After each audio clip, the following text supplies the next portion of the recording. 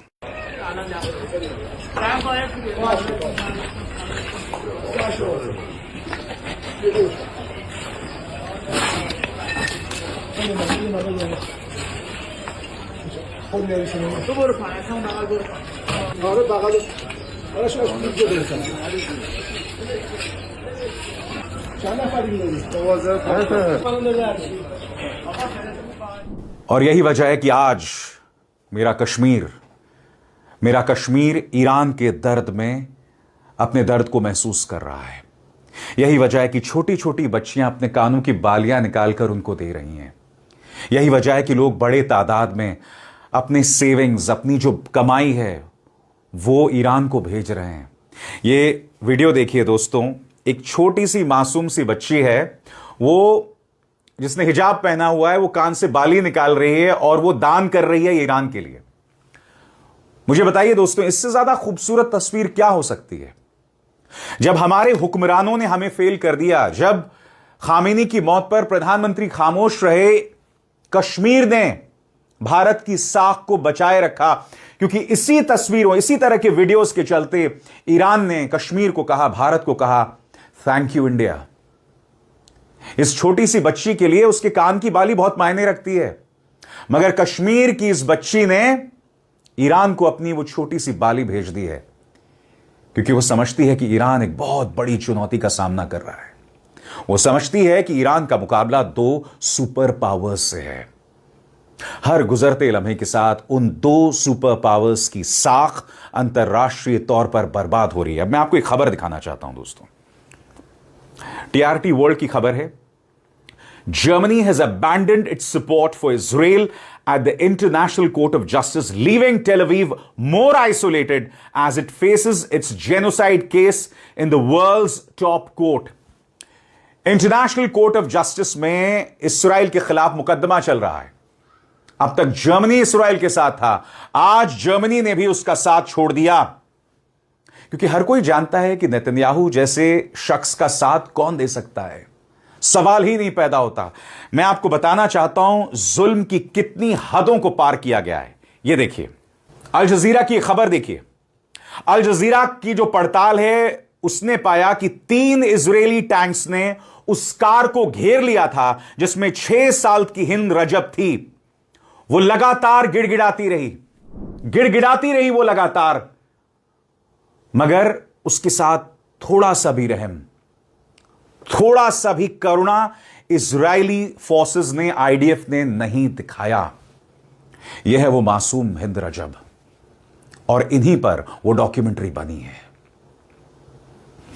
मैं आपको एक रिपोर्ट दिखाना चाहता हूं दोस्तों, करीब 1 मिनट की रिपोर्ट है।